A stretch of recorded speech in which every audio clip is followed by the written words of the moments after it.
People say, oh, you never get past human nature, mate. Human nature is whatever the nature of humans decides to be. It's just a choice. But we're evil. It couldn't work if large numbers of people knew what they were contributing to. So, they use a method called compartmentalization. I also call it the mushroom approach, which can be summed up by keep them in the dark and feed them bullshit. It's another way of describing it. Each area of these pyramids is compartmentalized. Somewhere down here, working in the banking system, will have a family, children. They want to leave them a free world and a prosperous world. They don't want to leave them what this clique wants to leave them. But they don't know that they're making a contribution to it, because they don't know what they're doing or how what they're doing links in with what they're doing, and they're doing, and they're doing, and they're doing to create anything but an innocent picture. They only know what they're doing. And the structure globally is like Russian dolls. You know, one doll inside another, inside another. Well, the structure is pyramids inside pyramids inside pyramids. So, you take that to be a bank. Down here in the bank pyramid, you'll find the person you meet when you go into a bank locally and look across the counter.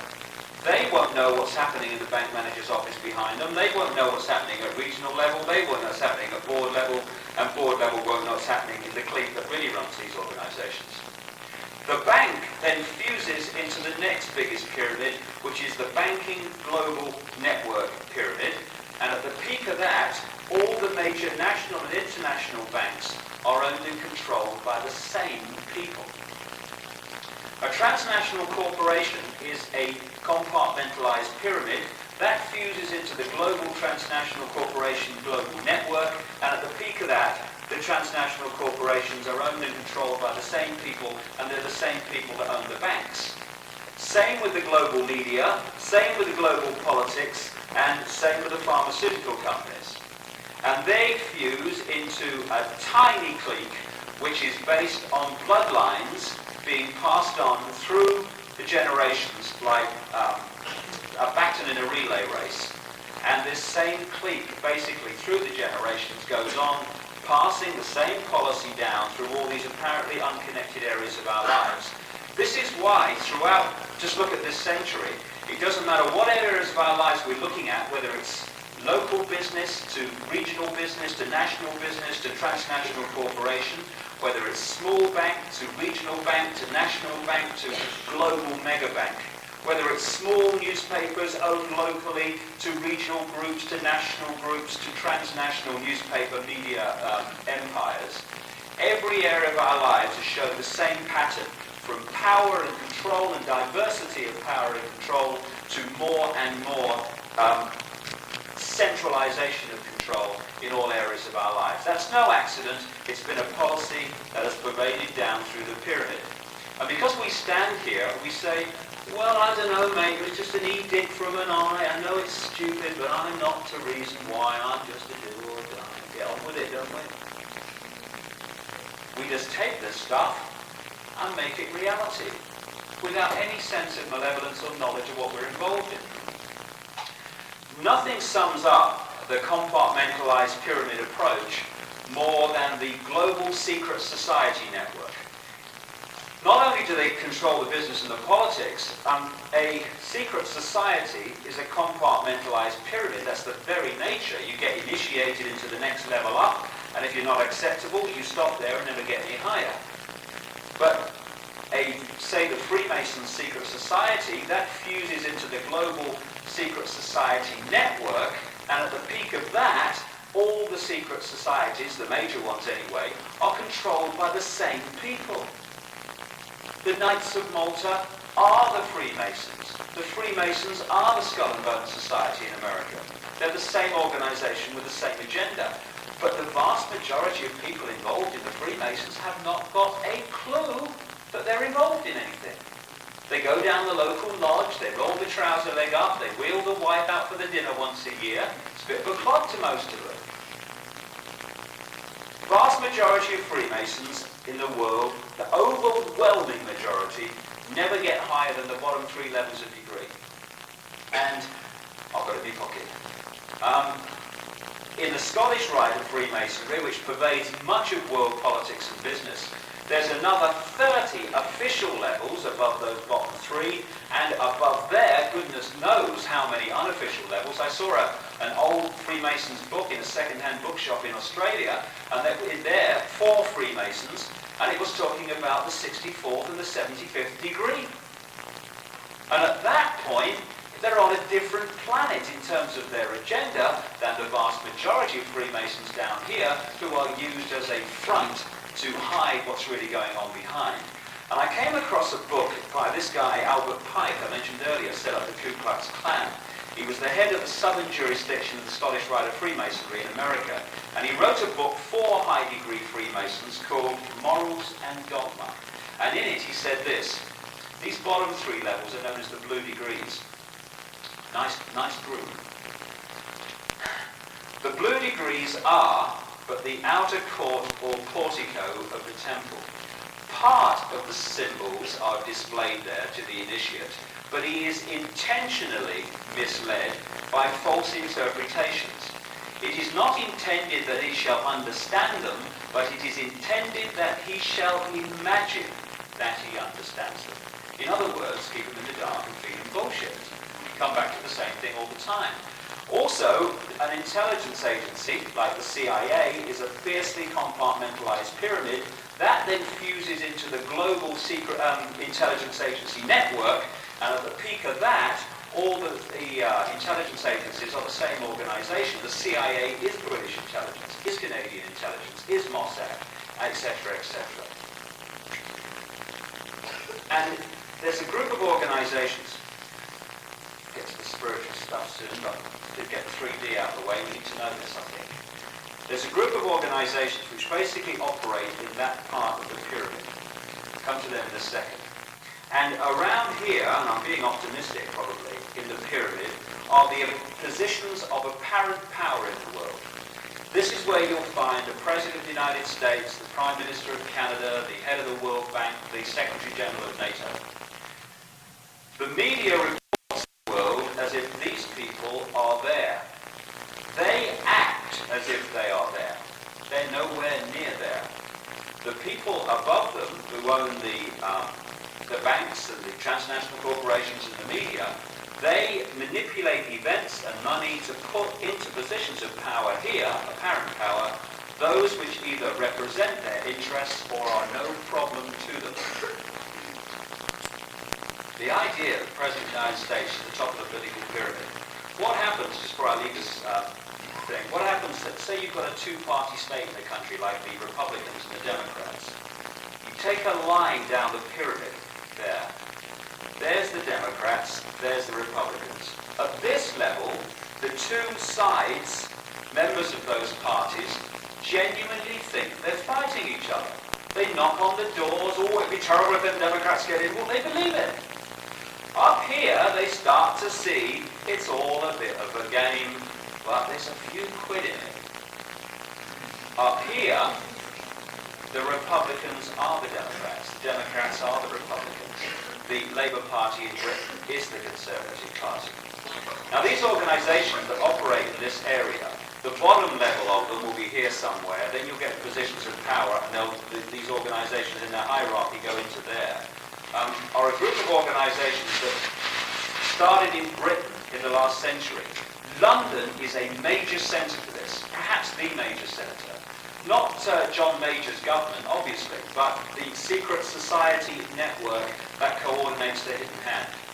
I think myself that America is being used as a diversion. People in Europe are manipulating America so that people look to America as the big fall guy. Oh, look, it's the Americans, oh, terrible. And then you don't look who's actually controlling America. For instance, the central bank, or the so-called Central Bank of America, called the Federal Reserve, is a cartel of private banks, and the major stockholders are from Europe. Central Bank of America is supposed to be owned by Europe. So, in the latter part of the last century in Britain, something called the Round Table was set up. It's a secret society with the goal of world government and all this stuff. They met the elite members from Britain and the elite members from America at a place called the Hotel Majestic in Paris in 1919, when they were all there at the Versailles Peace Conference. The major players in the British War Cabinet and the major players in the American War Administration in World War I were all elite members of this. At this meeting in 1919, they decided to start to create offshoot organizations around this central core, which would become, and it has done so, a major portion of the so-called shadow or secret government of the world, which controls our lives today without us realizing it. The first of the offshoots in 1920, a year later, was the Royal Institute of International Affairs in London. That is the British Foreign Office, whoever's in power. It doesn't matter what the shade of government is, they run the Foreign Office, and they've got a much wider brief than that. In 1921, a year later, came the American version of that, the Council on Foreign Relations. Since that was set up in 1921, virtually every president of the United States has been a member of the Council on Foreign Relations, and virtually every Secretary of State, and today, as far as I can make out, every single American ambassador anywhere in the world is a member of the Council on Foreign Relations, which, goodness knows, a fraction of American people have even heard of. 1954 came perhaps the most influential of these groups today, the Bilderberg Group, set up at the Bilderberg Hotel in Oosterbeek, Holland in 1954, officially anyway, his first meeting. And then in 1972-73 came the Trilateral Commission set up by the Rockefellers in America, and its role is to coordinate this agenda I'm talking about between three parts of the world, America, Canada, Japan and Europe, hence trilateral. These organizations have among their number the top people in global banking, politics, transnational corporation, education, opinion formers, military, Secretary General of NATO and stuff like that. And they therefore can coordinate the same policy between apparently, in the public arena, opposing people. So you find that people who oppose each other in the public arena, oh, he don't like him, does he? Ooh, are actually members of the same organizations. The last Bilderberg meeting, they meet once a year en masse, but they have a steering committee that meets all the time, was held in Canada, King City, Toronto. To give you an idea of the range of people and positions, from Canada attending this meeting in Toronto, in great secrecy, thank goodness there's one independent-ish newspaper in Canada, the Toronto Star, I think it's called, that did some stuff on it. No one else touched it with a barge pole. There was Mike Harris, the Premier of Ontario, who'd just come back just before that Bilderberg meeting in June last year from a meeting with Bouchard in Quebec, because there's something afoot in Canada to try to break up Canada, make it part of America, and integrate it into this American Union. Chrétien, the Prime Minister, he was there. So was, actually, Chrétien has been advised for 30 years by a guy called Mitchell Sharp, very big executive of the Trilateral Commission, Mitchell Sharp. Paul Martin, Finance Minister. Lloyd Axworthy, Foreign Affairs Minister. Conrad Black, who'll get a few mentions for long. Big chairman of Hollinger, controlled by the Bronfman family. Frederick Eaton, of the Eaton department store family. Guy called, Gottlieb, Alan Gottlieb, former ambassador to the US. Anthony Griffin, honorary chairman of the Guardian Group. Ted Rogers, a communications and cable mogul. And Red Wilson, chairman of Bell Canada Enterprises. That's the kind of a range of people that you get at these meetings, that are people in positions of influence in all these different areas. It's interesting, in 1954, the Bilderberg Group was set up by people like Prince Bernhard of the Netherlands and a Polish guy called Joseph Rettinger and a group of others, and they were exactly the same people that set up the European Economic Community. And this has been the hidden hand in Europe that has been coordinating the stepping stones towards the European Union. Today in Europe, all the major voices that are saying, yes, we must have the single banking currency, are members of this. The head of the European Commission, who's saying you're going to have it anyway, basically, is a guy called Jacques Santer, Bilderberg Group. The guy that took Britain into Europe was the then Prime Minister Ted Heath, Bilderberg Group. Alongside him, when he signed us into Europe, was another former Conservative Prime Minister called Alec Douglas-Home, not only a member of the Bilderberg Group, but for a time its chairman. Opposing, it says here, at that time, was the British Labour Party in opposition to that Conservative administration. And they were led, and they did not oppose going into Europe at all, they were led by Harold Wilson, Bilderberg Group, and their three major players in the Labour Party at that time, Dennis Healey, Bilderberg Group, Roy Jenkins, Bilderberg Group, and a future Prime Minister at that time, James Callaghan, Bilderberg Group. The leader of the third party in Britain, who supported us going into Europe, was a guy called Joe Grimond, Bilderberg Group. Today, the Chancellor of the Exchequer in Britain, who's saying, yes, let's have the single currency, is a guy called Kenneth Clarke, Bilderberg Group. His opposition, the shadow Chancellor, is also saying, yes, that's a good idea. His name is Gordon Brown, Bilderberg Group. On May the 1st, Britain will get a new Prime Minister and he will advance this agenda in Britain big time. His name's Tony Blair, Bilderberg Group, a chosen one. Big time chosen one, Tony Blair. He will become the Prime Minister of Britain on May the 1st. Because it's planned that way. If you look further afield, the last 5 Secretary Generals of NATO, and I only know it's the last 5, that's as far as I've researched back so far.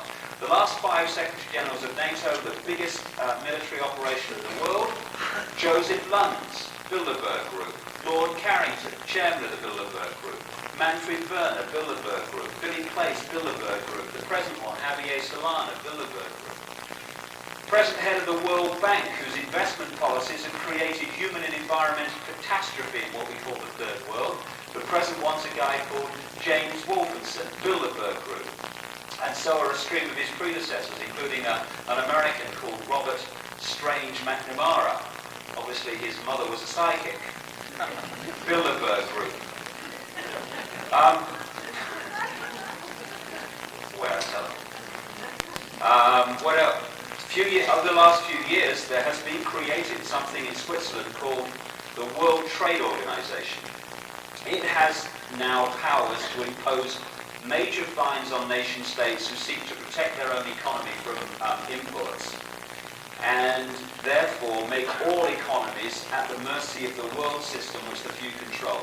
First head of the World Trade Organization, an Irishman, Peter D. Sullivan, Bilderberg Group, replaced by the present one, an Italian, Renato Ruggiero, Bilderberg Group. In 1976, the Carter administration came in to power in America, and he was the first trilateral commission president of the United States. He had 26 members of the trilateral commission in his administration in high positions. He was replaced, because we're free, honey, and we have a choice, by the Reagan-Bush years, which were awash with members of these organizations.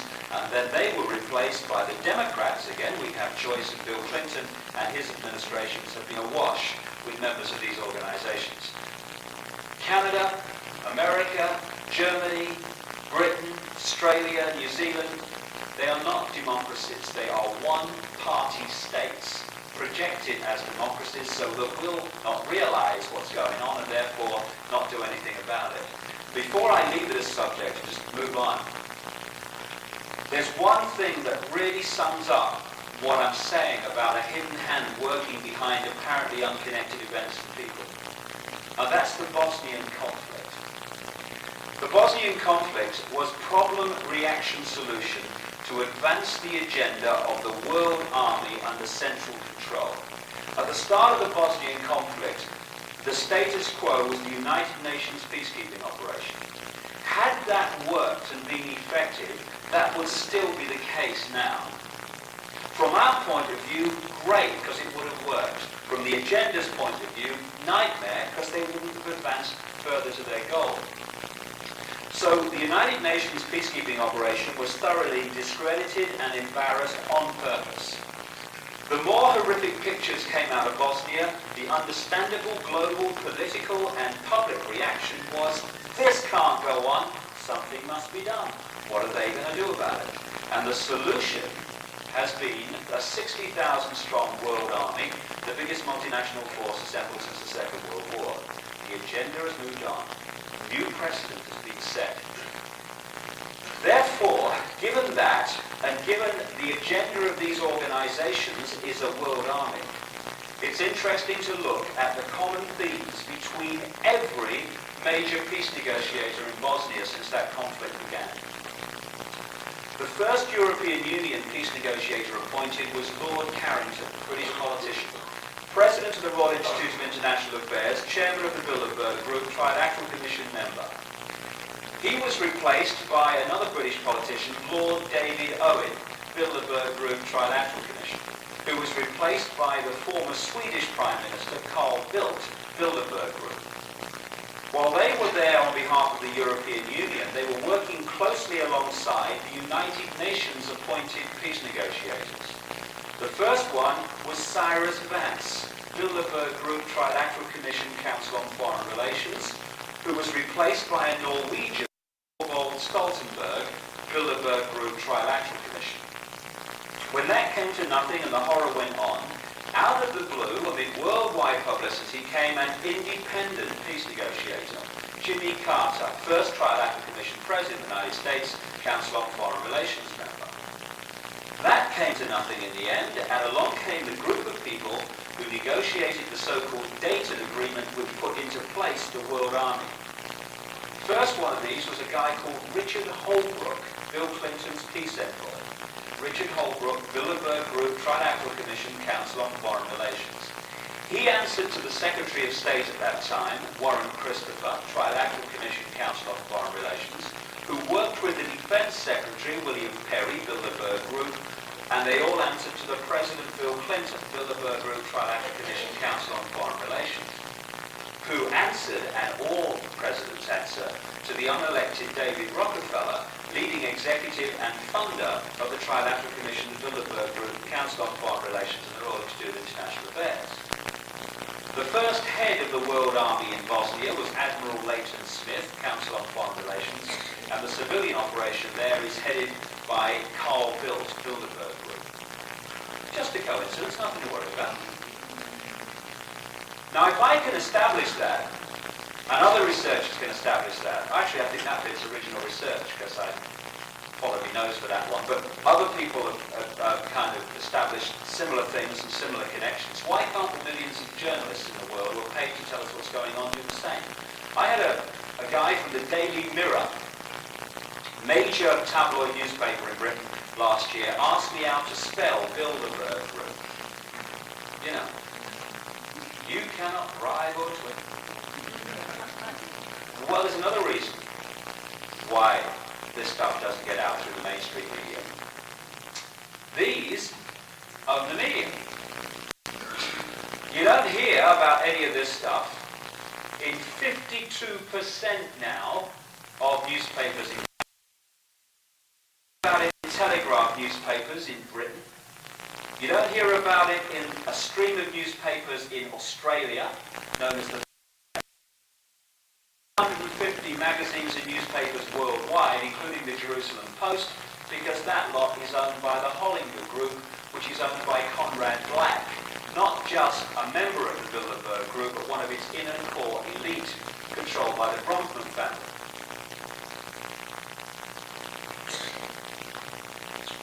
The Hollinger Group has an interesting history.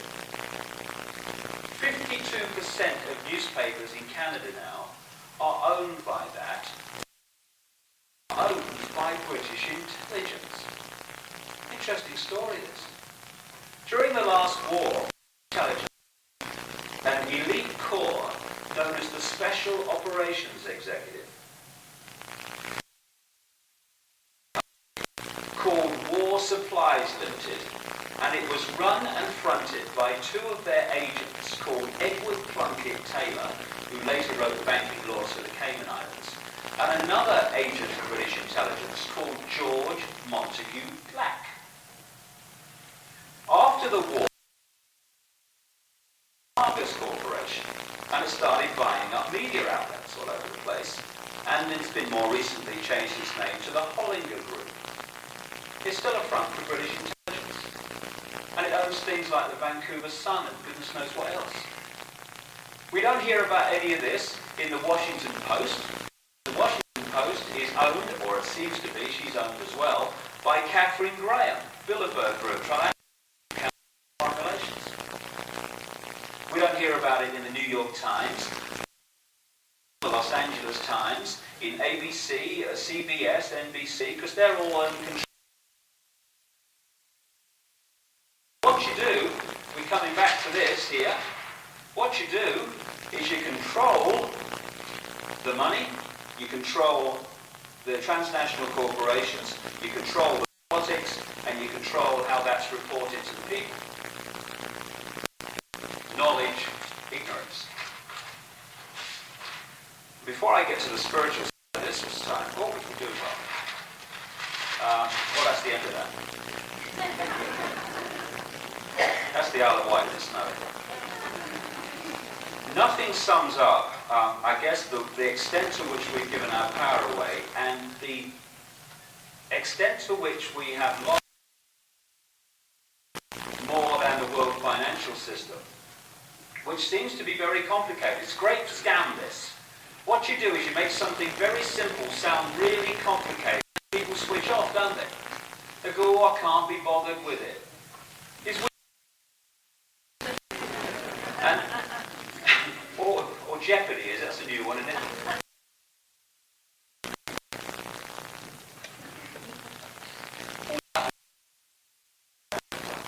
The Price is Right. Have you seen that audience? What's it on? I've got this idea, you see. I've got this theory that somewhere in the Nevada desert there's this factory making people. Right? Only they kind of leave something out of the construction. And then they bust them around America. They bust them to become the audience on The Price is Right. Then they take them to the Democratic Convention. Then they take them to the Republican Convention. Because they're all the same. Hyper people. I'm sure they're the same people at them conventions, you know. They just give them different coloured hats on. Very strange. The Price is Right. Imagine looking down from the Pleiades. At that. Funny. Mind you, they're probably worse. They probably have something worse they do. Anyway, this world financial system. The con is, well, there's two major cons within the big con. What we're told through the schools and the universities and by the highly paid economics correspondents is two things. First of all, governments create money. That's the impression we're given. When inflation's going up, they're saying the government's creating too much money. They don't create enough. They hardly create any. 90% and more of money brought into circulation is brought into circulation by private banks owned by the same people issuing non-existent money called credit. That's how our unit of exchange comes into existence, via fresh air. The other thing we're told is that what banks do is that they take money which people deposit with them and they lend it out at a higher interest rate to people that want loans, therefore making a few quid. Once again, that is the last thing these guys are doing. They're lending fresh air.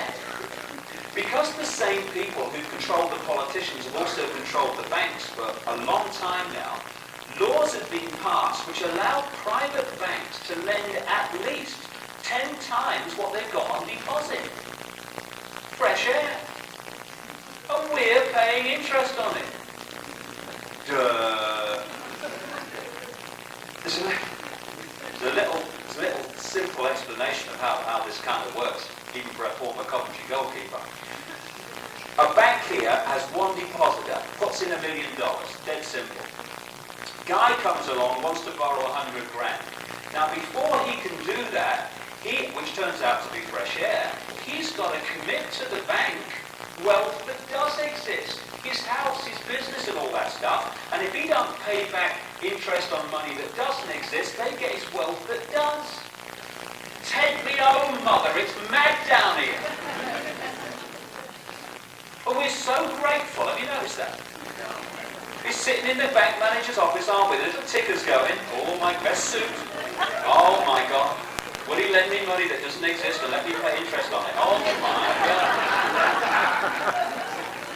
We're so impressed by professional positions, aren't we?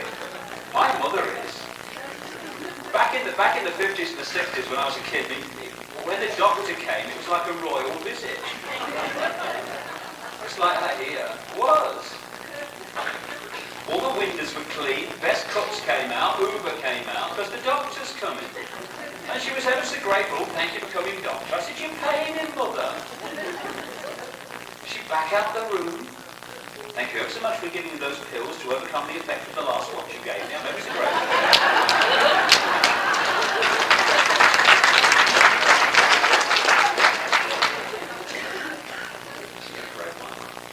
Anyway, what was I saying? Oh yeah, this guy's gone to the bank, 100 grand loan, he's got it. What does the bank then do to justify charging this guy interest on 100 grand? He does that.